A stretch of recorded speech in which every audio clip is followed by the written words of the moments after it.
with that being said, we are here on a special edition Friday, Black Friday. Black for many reasons, but one, Yes. Will, I don't want to stay here too long, but my No. God, I had to sit through that. And I know you talked to me, you said you turned it off. I Yeah. could not. Will, is there anything we can take away from this? Uh, just knowing that decisions are being made and have been made. And I think every single person, every single coach that's on our staff and anyone involved in the front office should go ahead and list your house now. Oh, yeah. Oh, Yeah. absolutely. And we talked about that. We said that. Like, all of you need to know that everybody can get let go. Chase and Montez, we showed with that. Now, as we'll talk about a little bit later, some coaches got the axe. I like this. Everybody's job's on the line. Right. And there's some that there's a lot of players that I was watching this game saying, don't need you back next year. You are not the solution. Yeah. So let's quickly talk about this. I mean, because at one point going into the fourth quarter, it was 23-10. I mean, they were still firmly in control. Yeah. But at least you had the illusion that, okay, we have the ball, we have an opportunity, and then the bottom fell out. And I mean, CeeDee Lamb scored, Turpin scored. Obviously, Bland breaks the record with pick sixes on us, and you get a 45-10 ball game. But can you narrow it down? Our secondary was bad. Our defense was no pass rush. Our linebackers were absent. Mm-hmm. So yeah. It was. I mean, the defense was atrocious, and the secondary was awful. I think we saw it at the very end of the second quarter. We score, and Dallas gets the ball back and goes down in less than a minute, like 50 seconds it took them to score a touchdown. That to me was like, okay, well, this is going to be a little bit tougher.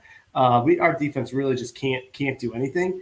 I think we had some players get exposed, but like you said, at the start of the fourth quarter, Washington had the ball and had been moving the ball. They kept getting stopped when they'd get around midfield or in Dallas territory with really, really poor short yardage possessions. But Washington had the ball. Like, there was an inkling of a chance. Yeah. And then there's some really bad play calling that happened there towards the end.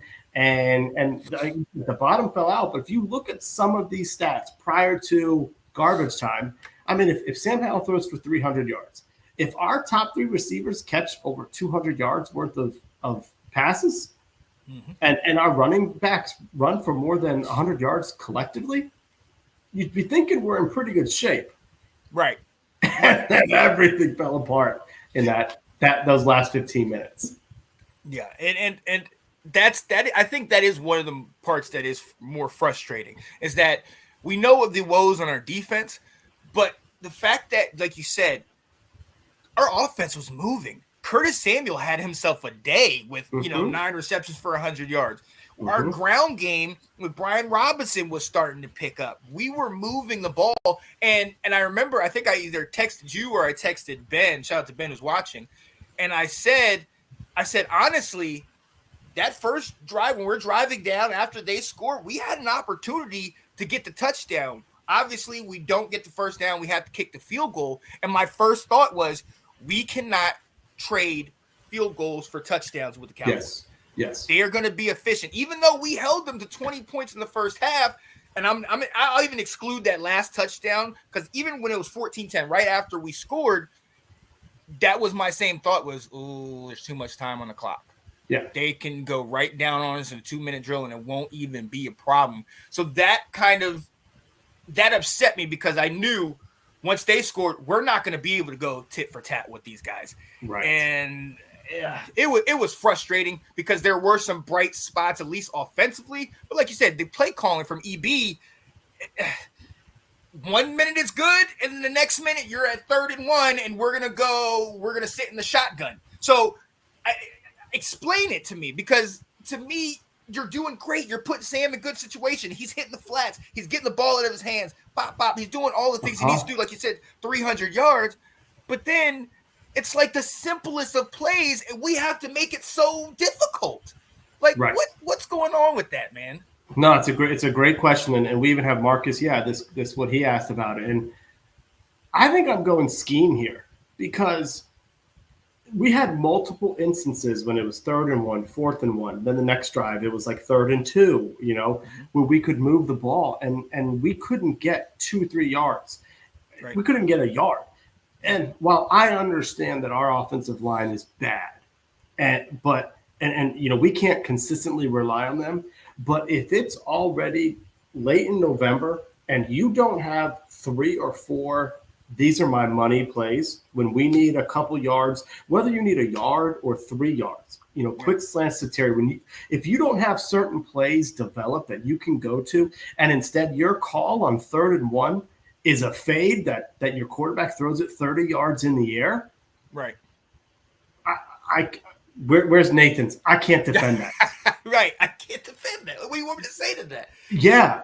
Like that's the part that got me most frustrated was I didn't think we were going to beat Dallas. Okay. But when there were opportunities to make better plays out there, the calls were horrible. Right. Like you said, EB had certain times in the game where he was doing really well, getting the ball out because clearly their pass rush was a problem for us. Yes. Our offensive line was really bad in pass protection, and Dallas was able to put pressure on Sam. But we found ways to move the ball, to get the ball out of his hands. But then we had money downs, and EB choked. And we've seen a lot of that this year. There's been moments of he's been pretty good for certain parts of games, and then when we've needed him, it's like all of a sudden, finally, at the end of the game, he's like, oh, let me run a slant to Terry and just say, you're my number one guy. Get open. Catch the ball. Where was that when we needed it 10 minutes later when the game was close? Oh, yeah, absolutely. And that's one of the things I remember I was talking to Alex and Anton. I was sitting there messaging them, and the stat came up that Terry got the catch in the 4th quarter, and it said he had 3 catches. And I'm like, why are we not feeding this man? Why do we sit here and put him on this pedestal, but then we act like he's just another Joe Schmo? Like, we got to feed this guy. And then another thing that I've been noticing is I don't understand why we don't do this more up-tempo. You talked about late in the game when we needed the score. We need to play catch-up, so we're going quick. Right before half, when we ended up getting the touchdown that put us within 4, Sam is on the ball, quick, running that tempo. It's like when we slow things down, the defense we don't have time to do that. We need to keep them off guard and keep moving the ball. And it just feels like EB's to this point, his scheme. And maybe what Ben is saying is true. If EB's scheme is the issue, then do guys they need to find players for his scheme then after the season, or maybe move on from certain players that don't fit his offensive scheme. I think we have to put it in perspective. This man, we cannot forget that this man came from having Patrick Mahomes, who is probably the best quarterback in the league right now, Travis Kelce, who's probably the best tight end in the league right now, Andy Reid, who is right now with Bill Belichick kind of declining, the best offensive mind, or in the game. We've seen their talents, and I kind of think sometimes EB thinks I have these guys. I'm still kind of calling plays for guys like this, and we don't have that. We don't have that type of protection, that type of consistency at wide receiver, at running back. And I'm not gonna lie to you. I'm gonna ask you this. This offense kind of almost seems like Chip Kelly's offense when he came to the Eagles, where you can pass, and it's quick. But when you need to slow the game down or you need to establish a run, you can't do it. Right. Right. So it's just a lot of things that are frustrating, Will. Go ahead. Yeah, no, it's good points by both Ben and by Marcus. And I think, honestly, I mean, we're seeing Terry's not on track to get 1,000 yards. Nope. All right. Jahan had a breakout rookie year when he was healthy, was phenomenal. And he's been non-existent this year under EB. And so there's a point in every game, and they mention it when, hey, listen, and Terry said this, sometimes they take me out of the game. Not on our side. The defense takes him out of the game with their coverages and whatnot.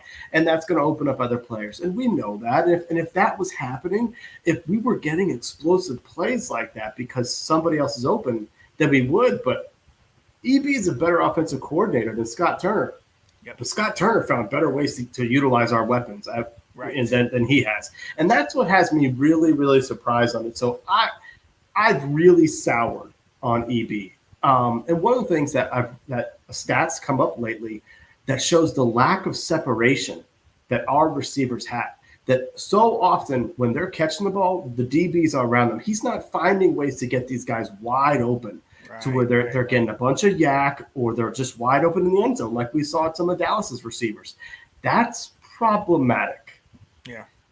Yeah, and that kind of gets to me. And again, some of that is Sam, because I mentioned this to you. A lot of passes in the game yesterday, and we've seen it over this year. Sometimes in the same energy of saying, he's holding on to the ball, he's throwing some of these balls late. We've seen a number of interceptions where he's got picked. The Bland interception, he threw the ball behind him and Bland was able to undercut the pass. I've seen him do that a number of times. And look, that's him. That's a guy that's, has 10 games in the league. That's a guy that's still a young guy trying to figure out this new complex offense and work it out. But still, even in his mind, you can see it. Sometimes he's like, okay, do it, go. It's not instinct. Sure. It's more, this is the pass I need to throw it. You know what I mean? Yeah. And it's something where it makes you kind of want to be like, just sling it, just relax and throw it out there. And maybe he needs to get a guy that you see the hat you got on, Phil Longo, baby, come to Washington. But hey, I mean, at the end of the day, this is just an embarrassment. I'm not gonna lie. I mean, even 23-10 going into the fourth, I was kind of like, still tough to swallow. But this right here, 45-10 on Thanksgiving. I mean, it's just terrible. A couple things that happened in this game that it was clear to see that Dallas was not scared or concerned with us at all, especially when they had the ball. The amount of times that Dak would throw right over the middle to his tight end. Remember during the draft times I kept saying Jay Ferguson? They did that on the was it the second drive of the game when they got pinned and he just chucked it 35 yards in the air, and it was a great pass by Dak. But from his angle, it's not like Dak could look and say, oh, he's open. He literally just like, my guy, I trust my guy more than them. Right. And there was a lot of that. I mean, how often did they target Benjamin St. Juice yesterday? Yes. And if I have to see St. Juice do this when a wide receiver drops the ball or the ball's thrown over their head, I think I'm surprised one of our coaches didn't grab him by his face mask and say, would you stop doing that? You got beat on that route. It was a bad – and Forbes does it. St. Juice does it. It's like St. Juice is garbage, okay? Yeah, man. He is when I've learned who we don't need to have anymore. He is not a starting cornerback in this league. Yeah. He is so handsy. And he has gotten away with some holding, some illegal contact, some pass interferences on some of these plays. The minute that the receivers get out there, he's touching these guys, man. I can't stand it. Yeah. And so I saw a lot of that, and Dallas was like, you suck, and so we're going to exploit you because you can't cover us. The other thing that really surprised me with this game was, and it happened in the Giants game too, we have not seen the Ron Rivera team's resurgence that you see in November. Yes. And I think you saw in this second half, especially once the fourth quarter came, I'm like, these guys have quit. Now they're going to start making business decisions for themselves because they know this game's over. We're now 4-8. We are out of the playoffs. I'm not going to hurt myself and make my offseason get off to a bad start or be off to a start where I'm rehabbing an injury. So that surprised me. Like you said, it was 23-10. I was like, okay, we can lose to Dallas, whatever. But then when you get the doors blown off you and you see how it's happening, it's like, these guys ain't trying. No. And I honestly thought once Zeke went to the Patriots, I wasn't going to have to see that damn Salvation Army red little cut out there. And then all of a sudden you see them and they go over there. And then I remember I'm just watching and like, all right, they scored. All right, is he going to hop in? What is he doing? And I remember seeing Dak go in there like he's looking for something. Yeah. And I was like, this Joker's got a prop. Are you serious? And when he pulled out the turkey leg, I was just like, man, this is it. I mean, because it's as much disrespectful as it is clever, and you're kind of like, dang, if he's on my team and we did that, I'll grab the turkey leg too. Oh, like, let's go. But the fact that he did that is just like,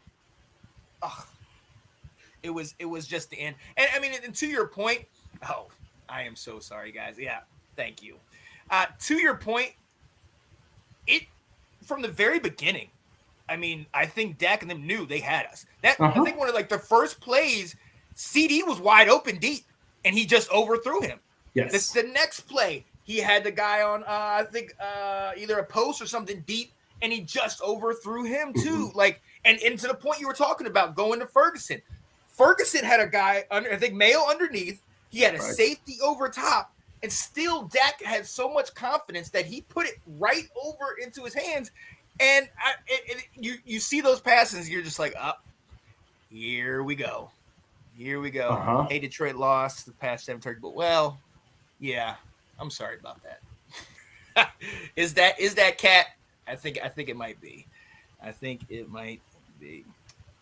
But yeah, no, honestly, it was rough. And Will, if you don't mind, I'd like to get off of this topic. I think we've said enough about that game. Yep. Yep. Oh, do you guys see Dolly apologize to Commanders fan? You know what? I will say here for a second. I'm all about halftime performances. I'm all about halftime performances when you're at a stadium. I'm good with that. I'm all about you wanting to be a cowgirl, whatever. But if you gonna dress up like like a Dallas Cowboys cheerleader, I mean, you want to talk about just being like, well, everybody's going against us today. It was just, I see nothing wrong with that. No, I don't. Why is she going to be in the Dallas Cowboys cheerleader outfit? She's 77 years old, and she just pulled off a cheerleader outfit. Like, I will give the woman her props. Like, absolutely, that was like, did I care about her songs? Not really, but you know, like, good for her, man. Good for her. That didn't bother me in the least. But now Cody Barton out there playing, that did bother me. Absolutely. He got torched. he continues to just get sucked in every single time. Even if he sees, I think the one play by Dowdell where he scored the touchdown, where he kind of bounced it outside, Barton ran right up in there, and you just see him, you know, Dowdell go around the corner. You're just like, what? Are you not seeing the play? Are you not reading the play? It's like he's just trying to push up the middle. You know, when Rico Dowdell scores a touchdown, you know, he played in South Carolina. I sat here and went, what? This guy's in the pros? Yeah. How is that happening? Yes, Marcus, he's a walking yellow flag. He is more handsy than Lauren Boebert. It's awful out there. Wow. And we're going to get to this. What's going on, Andrew? What now, Sean and Will? There are no way fans are looking at QBs for next year, right? Hey. I am. Hey, I'm not. That's all I'll say. That is a segment coming up, but I'm not looking at quarterbacks, but I don't know when. Oh yeah, you need competition. Both Dolly and Cher made my Thanksgiving, both 77 and rocking. Absolutely, Mom loved that. My mom definitely loved watching that. Dun, dun, dun, dun, dun, dun, dun, dun. Let's go. The Washington Commanders. There it is.